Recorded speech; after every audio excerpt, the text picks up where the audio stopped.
Hello everybody and welcome to all of you in your new class. और बच्चों, आज की जो क्लास है हमारी वो क्लास 12th के लिए बहुत ही स्पेशल क्लास है। जो हमारा सीबीएसई ने रिसेंट वाला सैम्पल क्वेश्चन पेपर जो टर्म 1 के लिए अपलोड किया है रिसेंट में ही, उसको हम सॉल्व करने वाले हैं। ओके, देखिए पेपर का पैटर्न जो है आपको पहले ही डिस्कस करा जा चुका है। तो आज हम जो सॉल्यूशन ऑफ पार्ट ए, यानी कि जो इसका पार्ट ए होगा जिसमें आपके 20 क्वेश्चंस होंगे, जिसमें से आपको 16 क्वेश्चंस करने हैं, यानी कि 16 क्वेश्चंस ही करने हैं। ठीक है, इन 20 के 20 क्वेश्चंस को अब हम सॉल्व करने वाले हैं। ठीक, और जो इस सैम्पल क्वेश्चन पेपर का जो लिंक है वो आपके इस वीडियो के डिस्क्रिप्शन में आपके पास में अवेलेबल होगा। ओके गाइस, तो चलिए let us start with the question number 1। Question number 1 is this: find the value of this. You have given 4 options. जो भी आपका करेक्ट होगा उसको हम डार्क करेंगे। ओके, OMR शीट का पता ही है आपको कि OMR शीट मिलने वाली है आप लोगों को। तो चलिए let us start with the solution. तो that is sin π/3 minus sine inverse minus half. तो साइन इनवर्स माइनस एक्स का फॉर्मूला लगाइएगा, माइनस साइन इनवर्स एक्स। देखिए फॉर्मूले तो लर्न करने ही पड़ेंगे, है ना। Now sine that is π/3 minus minus will be plus and that is sine inverse half. Now what is the value of sine inverse half? देखिए साइन इनवर्स हाफ एग्जाम्स आ चुके हैं तो आपको टिप्स पे होना चाहिए कि साइन इनवर्स हाफ होता है हमारा π/6। Now what it will be? Sine π/2 और साइन π/2 इज व्हाट? 1। तो आपका आंसर कौन सा सही हुआ भाई? D option. तो OMR शीट में आप डी वाले सर्कल को डार्क कर देंगे, बिल्कुल प्रॉपरली डार्क कीजिएगा। Okay guys, after that you will find a box here. जो भी आपका करेक्ट आंसर है वो आप इसमें भी फिल करेंगे। ठीक है, और एक चीज और ध्यान रखिएगा, आपको सिर्फ 16 क्वेश्चंस अटेम्प्ट करने हैं। अगर आपने ज्यादा क्वेश्चंस कर लिए हैं, यानी कि 17 या 18 या सपोज कीजिए आपने 20 के 20 क्वेश्चंस कर लिए हैं, तो बेटा आपके जो फर्स्ट 16 अटेम्प्टेड क्वेश्चंस होंगे ना, वो ही चेकआउट होंगे। ओके, लास्ट वाले नहीं होंगे, चाहे वो सही भी हो चाहे वो गलत हो। तो ये ध्यान रखिएगा कि 20 में से सिर्फ आपको 16 क्वेश्चन ही करने हैं। ठीक है, तो चलिए अब सेकेंड क्वेश्चन को हम सॉल्व करते हैं। देखिए बेटा, question number 2 is this is the chapter from continuity and differentiability, है ना। तो function is given to you f(x) is equal to 1 minus cos kx upon x sin x when x is not equal to 0 and if x is 0 then fx is given to your half. You have to find the value of k where k is negative. ये बहुत ही important part है इस question का, बताऊंगी क्यों important है ये। तो आपको फाइंड आउट करनी है value of k where the function is continuous at x is equal to 0, है ना। अब देखिएगा, जब फंक्शन कॉन्टिन्यूअस है हमारा x इज इक्वल टू 0 पर, तो क्या होती है उसकी कंडीशन कि जो लिमिट होगी हमारी फंक्शन की 0 पर, वो f(0) के इक्वल आनी चाहिए। तभी तो हम कहते हैं कि फंक्शन कॉन्टिन्यूअस होगा, है ना। अगर right hand limit, left hand limit और फंक्शन की उस पॉइंट पे वैल्यू तीनों सेम आ जाती है, देन वी से द फंक्शन इज कॉन्टिन्यूअस। ठीक, ये हमारी कॉन्टिन्यूटी की डेफिनेशन होती है। तो अब हम इसकी लिमिट निकाल देते हैं। लिमिट देखिए आपकी 11th क्लास में थी, तो चलिए उसको थोड़ा सा रिवाइज करते हैं। Limit x tends to 0, fx की वैल्यू लिखिएगा 1 minus cos kx upon x sin x। और बच्चों f(0) की वैल्यू कितनी है? हाफ, तो दैट इज योर हाफ। इसको सॉल्व करते हैं।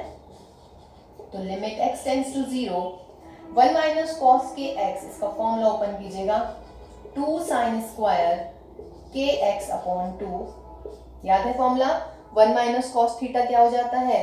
देखिए फॉर्मूले, ये वाला फॉर्मूला तो जान होता है हमारी ट्रिग्नोमेट्री की। तो 2 साइन स्क्वायर थीटा बाई 2, ये वाला फॉर्मूला हमने यहाँ पे लगा दिया। अपॉन में यहाँ पे आ गया x, that is sin x and that is what? 1/2। ठीक है ना। अब ये मिल गया मुझे limit x tends to 0 two sin kx upon 2। ठीक है, अपॉन में भी मैं क्या कर लेती हूँ? kx अपॉन 2 कर लेती हूँ, because sine theta upon theta की वैल्यू हो जाती है मेरी व्हाट? 1। तो ये आया मेरा kx अपॉन 2। देखिए ये स्क्वायर है तो इसको भी मैं स्क्वायर के अंदर लिख देती हूँ। ठीक है ना, कोई दिक्कत तो नहीं इसमें ना। देखिए साइन स्क्वायर kx अपॉन 2। ठीक, तो मैंने क्या किया? Sine kx upon 2 upon kx upon 2 कर दिया और यहाँ पे स्क्वायर लगा दिया। तो अपॉन में मैंने किया है के एक्स अपॉन 2 का स्क्वायर, तो के एक्स अपॉन 2 का स्क्वायर मैं यहाँ पे लिख देती हूँ। ठीक, एक्स ऑलरेडी बचा हुआ है यहाँ पे हमारा, यहाँ पे साइन एक्स भी है हमारा, तो इसमें कैसे करेंगे भाई हम, और यहाँ पे है आपका x साइन x, चलिए डिनोमिनेटर में है ना, तो x और इसको भी हम कर देते हैं साइन x अपॉन x और इनटू में कर देते हैं x। ये मैं क्यों कर रही हूँ, because I know sine x upon x limit x tends to 0 1 होता है, तो साइन x अपॉन x यहाँ पे भी 1 आ जाएगा। ठीक है, देखिए अब तो मल्टीपल चॉइस क्वेश्चंस आएंगे है ना इस वाले टर्म में, तो मैं इसका एक और दूसरा तरीका बताऊंगी, जो अगर मुझे cos x का फॉर्मूला याद है और sin x का फॉर्मूला आई नो, तो ये क्वेश्चन इससे बहुत ईजी हो जाएगा। ठीक है, तो ये इज इक्वल टू आया मेरा 1/2। अब जब आप लिमिट को अलग अलग कर देंगे तो आपके पास में क्या क्या बचने वाला है भाई, ये हो जाएगा 2 × 1 का स्क्वायर, ये लिमिट गई, और यहाँ पे क्या बचेगा आपका के एक्स स्क्वायर अपॉन 4 और x इंटू एक्स मिल गया मुझे x स्क्वायर और इंटू ये 1/1 दैट इज 1/2, और अभी मैं यहाँ पे लिमिट लगा देती हूँ। ठीक, 2 × 2 = 4, 2 से 2 गया, एक्स स्क्वायर से एक्स स्क्वायर गया, तो सिर्फ मेरा बचता है के स्क्वायर, तो के स्क्वायर इज 1। ठीक है, ये आपका 11th वाला मेथड था कि आपने 1 - cos थीटा का फॉर्मूला लगाया, स्क्वायर है तो के एक्स अपॉन 2 स्क्वायर, ये स्क्वायर है तो ऊपर मल्टीप्लाई की नीचे डिवाइड किया, एक्स ऑलरेडी था क्वेश्चन में, साइन एक्स अपॉन एक्स किया, एक्स यहाँ पे लिखा है ना। देखिए वैसे तो हम लिमिट को डिस्ट्रीब्यूट करेंगे, यानी कि twice into limit of this into limit of this into limit of this ऐसे लिखेंगे, लेकिन मैंने शॉर्ट में कर दिया है ना। तो के स्क्वायर इज 1 मीन्स के की वैल्यू आ गई ±1। अब देखिएगा आप लोग क्या गलती करेंगे इस क्वेश्चन में, के इज इक्वल टू +-1 आया and you will take A, but that is wrong. क्यों, क्योंकि देखिए मैंने यहाँ पे बोला है के की वैल्यू क्या है बेटा, के है <0, तो <0 मीन्स के सिर्फ नेगेटिव लेना है, तो इसका मतलब के इज इक्वल टू आंसर में कितना आने वाला है, -1 आने वाला है, तो option will be what, B. ठीक है, तो मिसरीड मतलब क्वेश्चन को बहुत ध्यान से पढ़िएगा कि क्या कह रहे हैं, के <0 कह रहे हैं। ओके, तो ये चीज क्लियर हो गई ना, कोई भी गलती नहीं इसमें, क्योंकि आंसर आ गया है और देखिए ये वाला आंसर भी ऑप्शन में है, तो गलती होने के बहुत चांसेस हैं सॉरी, लेकिन बिकॉज के नेगेटिव है तो इसीलिए के की वैल्यू सिर्फ -1 आएगी, तो ऑप्शन विल बी बी। ठीक है, अब इसका हम सेकंड जो वे है उस तरीके से मैं बताती हूँ आपको कि इसको और इजी तरीके से भी हम कैसे कर सकते हैं। देखिए बेटा, ये वैसे तो आउट ऑफ सिलेबस है, लेकिन फिर भी अगर आपने जल्दी क्वेश्चन करना है तो 1 - cos x, देखिए cos x का फॉर्मूला लिख लीजिएगा, cos x का फॉर्मूला होता है 1 - x स्क्वायर, यानी कि K square x square upon 2 factorial plus x raise to power 4, यानी कि x के की पावर 4 x की power 4 upon 4 factorial up to infinity. ये इनफाइनाइट सीरीज में इनके फॉर्मूले होते हैं cos x का। फिर sin x का फॉर्मूला ओपन कीजिए, sin x का simple x - x³ upon 3 factorial x raise to power 5 upon 5 factorial up to infinity. ठीक है गाइस, cos x का formula 1 - x square upon 2 factorial plus x raise to power 4 upon 4 factorial up to infinity. sin x का formula x - x³ upon 3 factorial plus x raise to power 5 upon 5 factorial up to infinity. Okay guys, open it, और ये is equal to half तो चल ही रहा है हमारा। अब कीजिएगा इसको, limit x tends to 0, 1 - 1 will be cancel out, minus minus will be plus, तो k square x square upon 2 minus plus minus k raise to power 4 x raise to power 4 and dash up to infinity. ऐसे बेटा x की multiply कर देते हैं, x square x raise to power 4 that is x raise to power 6 up to infinity, और ये is equal to what, half. यहाँ से और ऊपर से और यहाँ से कुछ कॉमन ले लेते हैं, है ना, तो जब आप कॉमन लेंगे तो कॉमन लेने के बाद यहाँ से क्या कॉमन आ जाएगा भाई, देखिए यहाँ से आपका जो कॉमन आ जाता है लिमिट x टेंड्स टू 0, यहाँ से आप ले लीजिएगा के square x square upon 2 common, है ना, तो यहाँ पे क्या मिलने वाला है 1 - के स्क्वायर एक्स स्क्वायर, जब यहाँ से 2 कॉमन ले लेंगे तो यहाँ पे कितना मिलने वाला है आपका 12 एंड सो ऑन अपॉन, यहाँ से भी आप एक्स स्क्वायर के कॉमन और अंदर मिलने वाला है 1 - x square upon 3 factorial then x raise to power 4 upon 5 factorial and so on is equal to 1/2। X square से एक्स स्क्वायर कैंसिल कर देते हैं, लिमिट लिख देते हैं हम एक्सटेंडिंग टू जीरो। तो जब आप x की जगह जीरो रखेंगे सब जगह जीरो मिलेगा, सिर्फ मेरा मिलेगा यहाँ पर कितना, k square upon 2 into 1 minus 0 and 0, नीचे भी 1 minus 0 and 0, that is 1 upon 2। तो क्या आ गया मेरे पास में भाई, k square upon 2 is equal to 1 upon 2, that is k square is 1, k is equal to plus minus 1। आ गया ना सेम। तो ये मेरे ख्याल से ज्यादा इजी है, बस आपको इसमें लेकिन फॉर्मूला याद रखना है cos x का और sin x का। देखिए बेटा नेक्स्ट क्वेश्चन बहुत easy, question number 3, a is given to you aij where aij is 1 and 0। 1 कब होगा अगर i not equal to j, और 0 कब होगा जब i is equal to j। तो सबसे पहले तो हम a को डिफाइन कर लेते हैं, और सिंपली पूछ रहा है कि what is the a square, तो a square means a into a कर देंगे। तो चलिए पहले a निकालते हैं हम। 2/2 की मैट्रिक्स है, तो 2/2 में कौन कौन से एलिमेंट आएंगे, a11 a12 फिर a21 और भाई a22, यही रहेगा ना 2/2 की कोई भी मैट्रिक्स। अब a11 means i is equal to j, जब i is equal to j है तो aij की वैल्यू है 0, यानी a11 is 0। a12 means this is i this is j, i not equal to j, तो जब i not equal to j है तो value 1। a21 i not equal to j, again 1। a22 means i is equal to j, जब i is equal to j है then that will be equal to what, 0। now very simple, you have to find the a square। a square is what, a into a। Multiplication देखिए सबको आता है कि matrix multiply हम कैसे करते हैं, सिंपल कर लीजिएगा एंड आंसर देख लीजिएगा। रो एंड कॉलम, तो 0 into 0 plus 1 into 1, that is 1। 0 into 1 0, 1 into 0 0, so that is 0। 1 into 0 0 into 1 0, 1 into 1 1, 0 into 0 0, so that is 1। and what is this, option दे के कोई है क्या, yes, तो ऑप्शन डी इज करेक्ट। तो डी वाले circle को आप डार्क कर लेंगे। Okay guys, question number 4, if A is this matrix and this matrix is singular matrix, then find the value of K। अब देखिएगा सिंगुलर मैट्रिक्स पहले तो पता लगाइएगा कि होती क्या है सिंगुलर मैट्रिक्स। सिंगुलर मैट्रिक्स कैसी होती है भाई, अगर डिटर्मिनेंट A 0 आता है ना। सिंगुलर मैट्रिक्स कौन सी मैट्रिक्स, जब किसी भी मैट्रिक्स का डिटर्मिनेंट क्या आ जाता है 0, तो इस मैट्रिक्स का डिटर्मिनेंट निकाल दीजिएगा। तो डिटर्मिनेंट के लिए K 8 4 and 2K, determinant is 0। Determinant कैसे निकालते हैं, this into this, यानी कि 2k square minus this into this, 8 4s are 32, so that is 2k square is 32, k square is 16, then k is plus minus 4। देखिए k पे कोई restriction नहीं है, अगर पॉजिटिव होता तो हम 4 ले लेते, नेगेटिव होता तो हम माइनस के 4 ले लेते हैं ना, बट नो रेस्ट्रिक्शन, तो therefore answer will be what, C option will be right. Question number 5 is कि if the function is given to you this one and this is strictly increasing, then find the interval, है ना। अब देखिएगा बेटा interval find out करना है आपने, तो अगर f जो है हमारा स्ट्रिक्टली इंक्रीजिंग फंक्शन होता है तो उसके लिए क्या कंडीशन देते हैं हम लोग, हम बताते हैं कि f dash x should be greater than 0।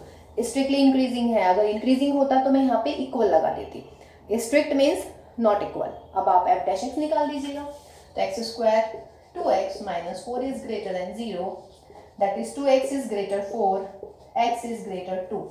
अगर x greater है 2 से तो उसका मतलब है 2 से इन्फिनिटी पर जा रहा है, तो इसका मतलब इक्वल नहीं है 2 पे, तो open interval 2 to infinity. Option देख लीजिएगा, या ऑप्शन बी। देखिए ये बहुत इंपॉर्टेंट चीज थी इसमें, स्ट्रिक्टली इंक्रीजिंग, जब स्ट्रिक्टली इंक्रीजिंग होता है कोई फंक्शन तो यहाँ पर इक्वल नहीं लगता, f dash x greater than 0 होता है, इक्वल नहीं आएगा, और अगर इंक्रीजिंग होता तब हम यहाँ पे इक्वल का साइन लगा देते, तो option B is correct. This is the sign of open interval, या हम इसको ऐसे भी लिख सकते थे, दिस वन, ये भी ओपन इंटरवल के साइन होते हैं और ये भी ओपन इंटरवल का साइन है। देखिए बेटा बहुत इंपॉर्टेंट क्वेश्चन है, बहुत इंपॉर्टेंट, जस्ट एक रिजल्ट याद रखना है आपने। If A is square matrix of order 3/3 और अगर डिटर्मिनेंट ए का गिवन है -4, then you have to find the determinant of adjoint of A. तो आपका एक बहुत ही इंपॉर्टेंट फॉर्मूला है, adjoint of A, determinant of adjoint A is determinant of a raised to power n minus 1, where n is what? n is the order of the square matrix. तो फिलहाल हमारी square matrix order उसका कितना है? 3 है. तो that is determinant of ए का square. ये बहुत इंपॉर्टेंट फॉर्मूला है. इसमें ऐसा हो सकता है कि डिटर्मिनेंट ए पूछ लें अगर एडजॉइंट ए का डिटर्मिनेंट गिवन है.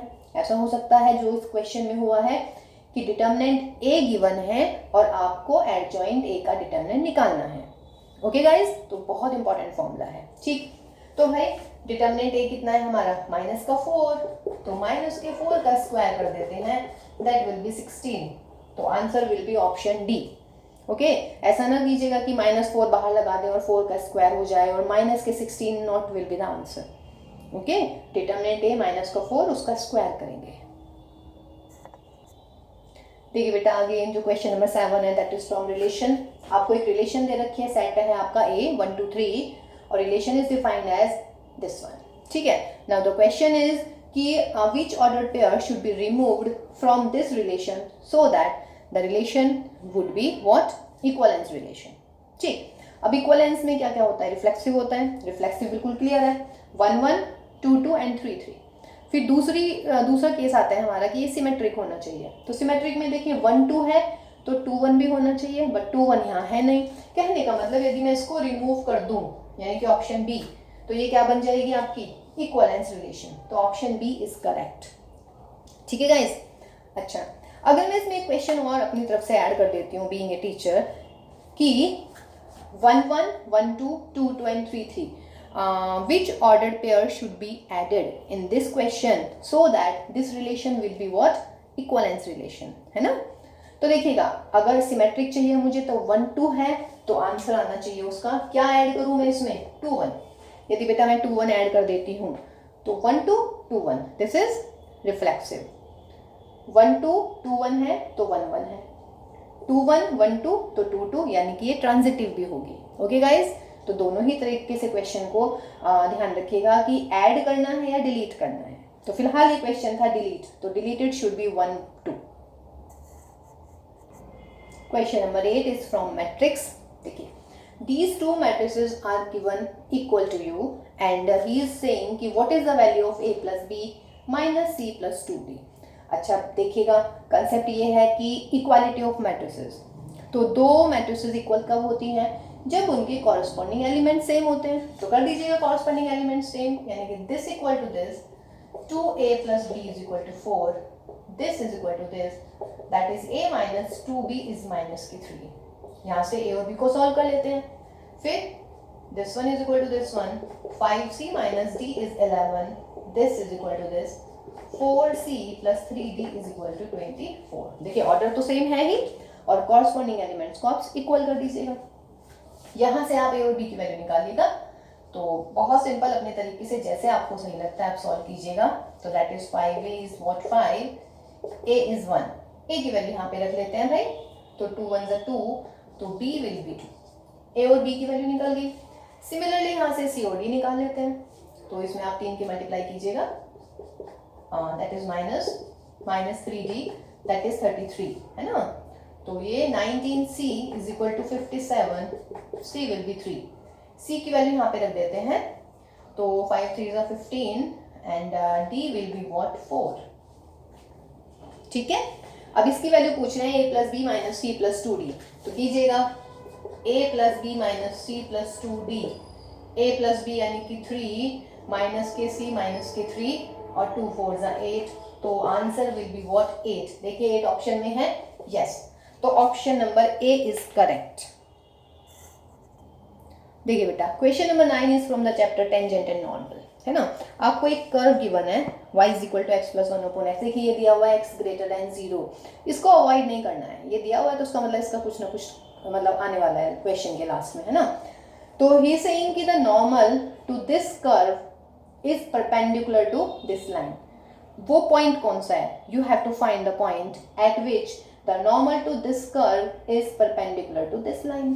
ठीक, चलिए नॉर्मल है परपेंडिकुलर इस लाइन के, और जब भी परपेंडिकुलर की बात आती है तो हमें ये पता चलता है कि अगर हमारे पास में दोनों कर्व्स की स्लोप है तो उन दोनों स्लोप्स का जो प्रोडक्ट होता है वो -1 के इक्वल आ जाता है. तो देखते हैं तो पहले आप जो कर्व है हमारा उसका स्लोप निकालने की कोशिश करें। तो curve is y is equal to X plus 1 upon X, derivative निकालते हैं। dy by D X is equal to what, 1 minus 1 upon X square, that is X square minus 1 upon X square. Point आप मान लीजिएगा, let the point is X Y ले लें, let the point is X Y. तो जो slope of the tangent होगी वो क्या होगी भाई, slope of normal, sorry slope of the normal हो जाती है माइनस के 1 upon D Y upon D X, यही होती है ना। तो इसको माइनस कर देते हैं, इसका रेसिप्रोकल एक्स स्क्वायर माइनस 1 और ये चला जाएगा यहाँ एक्स स्क्वायर। ठीक है, ये हमारी स्लोप आ गई है। ओके, अब क्वेश्चन में क्या गिवन है कि जो इसकी नॉर्मल की स्लोप है इस कर्व की वो इस लाइन के परपेंडिकुलर है। Now slope of the line निकालिएगा। Slope of the line 3x minus के 4y minus 7 is 0 is equal to what, क्या होगी इसकी स्लोप। सपोज कीजिए ये m1 है, ये m2 ले लेते हैं, minus coefficient of x upon coefficient of y यानी कि -4, तो that is what 3 upon 4। Line की स्लोप ऐसे निकालते हैं ना, coefficient of x minus coefficient of y, तो दैट इज -3 यानी कि प्लस के 3 अपॉन 4। अब क्योंकि नॉर्मल और लाइन दोनों आपस में परपेंडिकुलर है तो क्या हो जाएगा, देयरफॉर दोनों की स्लोप का प्रोडक्ट -1 कर दीजिएगा, तो that is minus x square upon X square minus 1 into 3 upon 4 is -1। इसको सॉल्व कर लेते हैं। अब जरा हम कीजिएगा सॉल्व, माइनस से माइनस उड़ाइएगा, ये मुझे मिलेगा यहाँ पर 3x square upon X square मतलब कि 4x स्क्वायर माइनस 4 इज 1, तो that is 3x square is 4x square minus 4 minus x square is -4, x square is 4, x is equal to plus -2। अब प्लस -2 देखते ही ये ऑप्शन को टिक नहीं करना है, why, because x is given to you positive, यानी कि x की वैल्यू ग्रेटर देन 0 है। तो जब x ग्रेटर देन 0 है तो x की वैल्यू कितनी आएगी बेटा, 2 आएगी। y और चाहिए, कर्व क्या था आपका, तो y is equal to x plus 1 upon X, आप x की वैल्यू लिख लीजिएगा 2 plus 1 upon 2 that is 5 upon 2। तो option A is correct for question number 9। तो ये ध्यान रखिएगा, प्लस -2 मैं कह रही थी ना कि x पॉजिटिव है तो कहीं ना कहीं यूज जरूर होगा, है ना, तो वो यहाँ पर यूज हो रहा है कि हम नेगेटिव नहीं लेंगे, हम x की वैल्यू लेंगे जस्ट 2। देखिए बेटा, question number 10 is from inverse trigonometric, है ना।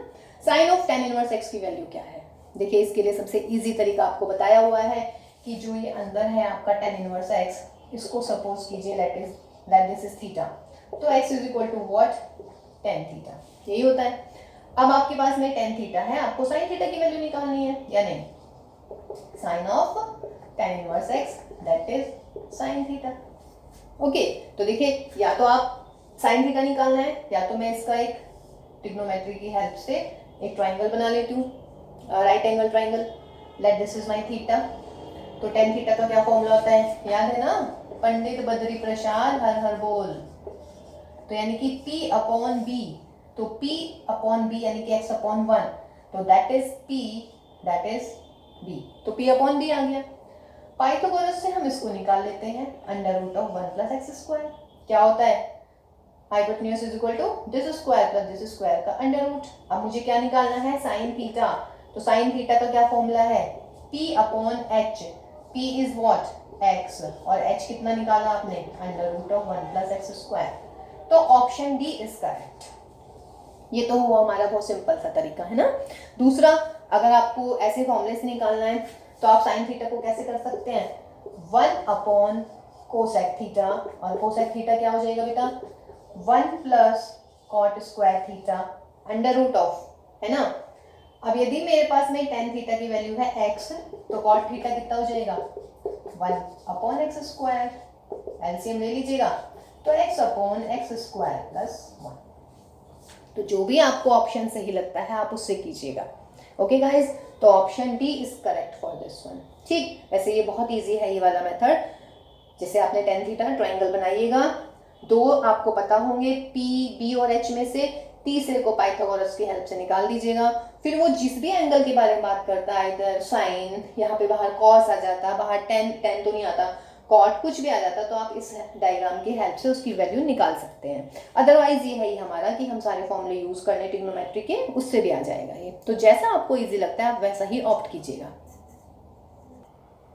देखिए बेटा, क्वेश्चन नंबर 11 है ना, that is from relation and function. आपके पास में एक सेट गिवन है, सेट ए है ना, और सेट आपके पास में गिवन है a is equal to x belongs to that z, यानी कि इंटीजर 0 से लेके बीच में 12 तक के इंटीजर्स लेने हैं। और रिलेशन डिफाइन है modulus of a minus B is a multiple of 4। ठीक है, अब इसमें ना ज़्यादा फालतू करने की जरूरत नहीं है। क्वेश्चन पूछ रहे हैं कि जो इक्वलेंस क्लास होगी 1 की, उसके रिगार्डिंग कौन कौन से एलिमेंट इससे जो है रिलेट होंगे, समझ रहे हैं। The equivalence classes containing 1 is, तो इसमें ऐसा नहीं है कि आपको पहले इक्वलेंस रिलेशन शो करनी है एंड ऑल दैट, नहीं ना, हमें सिर्फ 1 से मतलब है, यानी कि हमें जो है 1 के रिगार्डिंग जो भी एलिमेंट 1 के साथ मिलके इस कंडीशन को सेटिस्फाई करेंगे, हमें वो ढूंढने हैं। Got my point. तो चलिए 1 है आपका, देखिए 1 के साथ यदि आप 1 लेते हैं बेटा, तो 1 minus 1 is what? 0 is a multiple of 4, तो यानी कि 1 से रिलेट 1 हो गया ऑलरेडी। अगर आप 1 के साथ 2 लेंगे, है ना, अगर मैं सपोज कीजिएगा मैं ले लेती हूँ 1 2, तो 1 2 लीजिएगा, यहाँ पर क्या आएगा 1 minus 2 का मॉड, यानी कि 1 मल्टीपल नहीं है 4 का, तो ये नहीं आएगा। समझ रहे हैं आपको क्या करना है, बहुत सिंपल है। क्या 1 3 आएगा, 1 3 लीजिएगा, तो 1 3 मीन्स 1 minus 3, यानी कि modulus of -2 that is 2। 2 is not a multiple of 4, तो ये भी नहीं आएगा 1 3। 1 4 लीजिएगा, 4 minus 1 is 3, 3 is not a multiple of 4, तो 4 भी नहीं आएगा। 1 5 को ले जरा लीजिएगा, 1 5, 5 minus 1 यानी कि 4 आ जाएगा, and 4 is a multiple of 4, तो 1 के साथ 5 आ जाएगा। क्या 1 के साथ 6 आएगा, नहीं, बिकॉज 6 में से 1 जाएगा तो 5 is not a multiple of 4। 1 के साथ 6 नहीं आएगा, 7 नहीं आएगा, 8 भी नहीं आएगा, 9 आ जाएगा भाई, क्योंकि 1 and 9, तो 1 9 यानी कि 9 minus 1 is 8 is a multiple of 4। 10 आएगा, नहीं, क्योंकि 1 and 10, यदि मैं 1 और 10 लेती हूँ तो दैट विल बी 10 minus 1, यानी कि 9 is not a multiple of 4।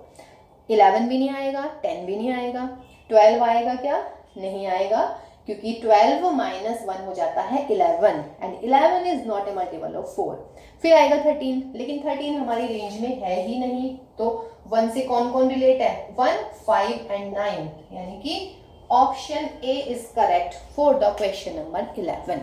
Okay guys, तो देखिए जरूरी नहीं है कि हर क्वेश्चन में आपको इक्वलेंस रिलेशन शो करनी है या पहले मैं इनके सारे एलिमेंट निकालूं, no need for that. Just I have to find the element which are related to 1 in this manner, यानी कि 1 और कौन से नंबर का डिफरेंस मल्टीपल ऑफ 4 आएगा, तो हमने सिर्फ वो एलिमेंट्स लिख दिए हैं। देखिए बेटा, question number 12 is from differentiation, e raised to power x plus e raised to power y is equal to e raised to power x plus y, then you have to find the value of dy upon dx। तो देखिए इस question को हम थोड़ा सा manipulate करते हैं और e raised to power x plus y से डिवाइड कर देते हैं, तो that is e raised to power x upon e raised to power x plus y। इससे थोड़ा इजी हो जाएगा क्वेश्चन, बाकी और कुछ नहीं है।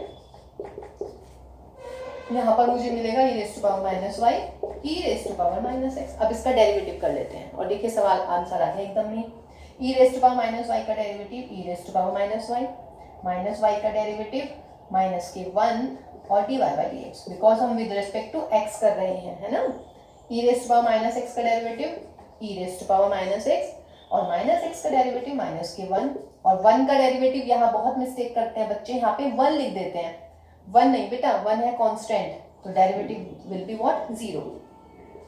Minus e raised to power minus y dy by dx minus e raised to power x 0, उधर ले जाइएगा, e raised to power dy by dx is equal to minus के e की पावर माइनस x, है ना। ठीक, इसको भी इधर ले जाते हैं, तो आ गया आपका answer, that is e raised to power minus x upon e raised to power minus y जब ऊपर जाएगा तो e raised to power y minus x। तो ऑप्शन देखिएगा, yes, option C is correct for this one. ठीक है, देखिए इसमें एक छोटा सा स्टेप याद रखना है कि इसको इधर मैं कांस्टेंट बना लेती हूँ, तो ये मेरा क्वेश्चन देखिए कितना इजी हो गया बजाय इसके। देखिए बेटा क्वेश्चन नंबर 13, देखिए इस टाइप के क्वेश्चन काफ़ी आ रहे हैं, मतलब ये इंपॉर्टेंट टाइप का क्वेश्चन हो गया हमारा। ए का ऑर्डर है 3/n, बी मैट्रिक्स का ऑर्डर है m/5, then C is defined as 5a + 3b, है ना, यानी कि दो मैट्रिक्स का सम। अच्छा, दो मैट्रिक्स का सम कब डिफाइन होता है भाई? सिर्फ तब डिफाइन कर सकते हैं हम दो मैट्रिक्स का sum when their orders must be same, यानी कि ए और बी का ऑर्डर क्या होना चाहिए बेटा? सेम होना चाहिए। ये है 3/n, ये है m/5, इसका मतलब क्या हुआ? 3 की वैल्यू m होनी चाहिए और 5 = n होना चाहिए, या नहीं? क्लियर है ना?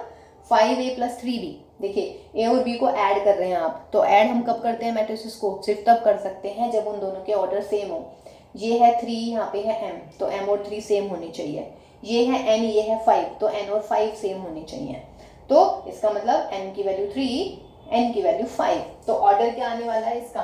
3/5, तो that is option 1 is correct. तो ऑर्डर ऑफ सी इज 3/5। देखिए बेटा next question number 14, that is from differentiation second derivative. y is equal to this, then you have to find the value of d2y/dx²। Double derivative की value निकालनी है, तो double derivative के लिए हम पहले क्या करेंगे? सिंगल डेरिवेटिव निकालेंगे, dy/dx। 5 cos x का क्या हो जाता है? माइनस के sin x, माइनस के 3 sin x का क्या हो जाता है? cos x। Very simple. Double derivative कैसे करेंगे भाई? इसका एक बार और डेरिवेटिव dy/dx का, माइनस के 5 sin x का डेरिवेटिव cos x, माइनस के 3 cos x का डेरिवेटिव माइनस के sin x, माइनस ऑलरेडी है तो यहाँ पे मैंने इसको प्लस कर दिया, माइनस से कॉमन, तो 5 cos x माइनस के 3 sin x, what is this? This is your y। तो answer is double derivative is equal to minus k y, तो यानी कि option A is correct for this question. Question number 15, that is from matrix.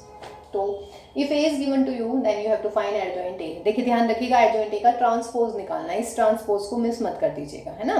तो पहले आप adjoint of ए निकालेंगे। अच्छा, shortcut आता है ना एडजॉइंट ए निकालने का, अगर 2/2 की मैट्रिक्स है, बहुत सिंपल, आप याद कर लीजिएगा इसको कि अगर हमें 2/2 की मैट्रिक्स का एडजॉइंट निकालना है तो हम कैसे करते हैं बेटा?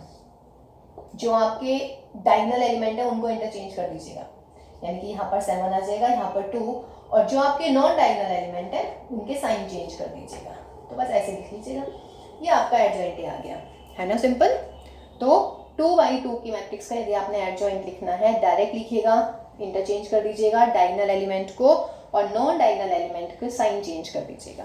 Now what you have to find, आपको निकालना है एडजॉइंट ए का ट्रांसपोज। कैसे निकालेंगे? रोज में बदल दीजिएगा, कॉलम को बदल दीजिएगा रोज में। तो 7, 11 - 5 and 2, तो that is what? Option C is correct. देखिए बेटा question number 16, that is from tangent and normal. Question is कि you have to find the points for this curve at which the tangents are parallel to y axis. तो let the points are x and y, ठीक है। आप points आप x, y, x, h k, x1, y1, x0, y0, whatever you want you can take, okay. तो x, y हमने 2 points ले लिए हैं, सॉरी 1 पॉइंट ले लिया है। अब मुझे टेंजेंट इसके पैरेलल है y एक्सिस के, तो मुझे टेंजेंट की स्लोप चाहिए। स्लोप के लिए मैं क्या करती हूँ? डेरिवेटिव निकाल लेती हूँ। तो 2x/9 plus 2y/16 that is dy/dx। बार बार बोल रही हूँ, 1 का डेरिवेटिव 0 ही लिखना है, 1 नहीं लिखना। तो अब आप सॉल्व कर लीजिएगा। तो dy/dx that is 2y/16 minus 2x/9, solve this, और ये आ जाएगा what? dy/dx is equal to minus 16x/9y at the point xy। Now tangent क्या है बेटा? पैरेलल है y एक्सिस के, तो यदि टेंजेंट पैरेलल है y एक्सिस के तो स्लोप क्या होगी टेंजेंट की? देखिए y एक्सिस के पैरेलल है, यानी कि अगर ये x और y एक्सिस है तो ये ऐसे बनेगी टेंजेंट, यानी कि एंगल कितना बना? 90 डिग्री, यानी कि स्लोप कितनी हो गई? 1090। तो 1090 मीन्स व्हाट? इन्फिनिटी। और इन्फिनिटी जब आता है तो इन्फिनिटी का मतलब क्या हो जाता है? इन्फिनिटी मतलब डिनोमिनेटर 0, तो दैट इज माइनस के 16x upon 9, y is equal to infinity. This implies y is what 0. तो y की वैल्यू 0 आ गई. y की वैल्यू कर्व में रख के पॉइंट निकाल लेते हैं. तो therefore x square upon 9 is equal to 1. This means x square is 9. This means x is plus minus 3. तो बच्चों plus minus 3 and 0. तो ऑप्शन सी इज करेक्ट. ये हमारे पॉइंट्स आ गए हैं. y की वैल्यू 0 आ गई है और x की वैल्यू आपकी प्लस माइनस 3. x पे कोई रेस्ट्रिक्शन तो है ही नहीं, तो answer will be plus minus 3 and 0. Okay guys, चलिए question number 17 that is again from the matrix and determinant. Determinant से है और डिटरमिनेंट की एक बहुत ही खूबसूरत प्रॉपर्टी यहाँ पे यूज़ हो रही है. जिस बच्चे को वो प्रॉपर्टी याद होगी, हमने क्लास में बताया हुआ है, तो बहुत इजीली क्वेश्चन होने वाला है ना. देखिए A is a matrix, square matrix of order 3 by 3 when determinant of A is minus k 7, then you have to find out this when I varying from what 1 to 3. और ये capital A क्या है? These are the what cofactors. Okay guys, तो अगर मैं आई की जगह 1 लिख देती हूँ तो A12 प्लस फिर आई की जगह 2 A22 फिर आई की जगह 3 A32 है ना. देखिए तो ये क्या हुआ? Cofactors multiplied with the corresponding element. मतलब जिस एलिमेंट का कोफैक्टर निकाल रहे हैं उन दोनों की कॉरस्पॉन्डिंग की मल्टीप्लाई हो रही है और फिर उनका सम हो रहा है ना. तो ये ध्यान रखिएगा, यदि हम किसी एक रो या किसी एक कॉलम के एलिमेंट्स की उसके जो रेस्पेक्टिव कोफैक्टर्स आते हैं उनकी मल्टीप्लाई करते हैं, देन सम करते हैं, तो आंसर जो आता है that is what determinant of A. ये आपको प्रॉपर्टी बताई है जब हमने डिटरमिनेंट पढ़ाया था. Okay guys, if the element and जो आपका रेस्पेक्टिव कोफैक्टर आता है उन दोनों की मल्टीप्लाई करते हैं किसी भी एक रो में या किसी भी एक कॉलम में, जब उनको ऐड कर देते हैं तो answer will be what determinant of A. तो answer will be what determinant A कितना है इसका? Minus k 7. तो बी ऑप्शन इज करेक्ट. ठीक है. और इन केस अगर एलिमेंट यहाँ होता और इसके अलावा किसी और रो का कोफैक्टर निकाल लेते तब उसकी वैल्यू 0 होती है. ये दो प्रॉपर्टी बहुत ही इंपॉर्टेंट है डिटरमिनेंट की, इनको याद रखिएगा. What I am saying is, जैसे लाइक A12 लिख दिया मैंने यहाँ पर, लेकिन इसके साथ में जो है मेरा A21 आ गया है. कहने का मतलब जैसे A12 एलिमेंट है लेकिन इसके साथ इसके वाला ही कोफैक्टर नहीं आ रहा है, तो यदि आप ऐसे मल्टीप्लाई करते हैं किसी भी रो या किसी भी कॉलम की तो वो डिटरमिनेंट इक्वल टू 0 आ जाता है. ठीक है.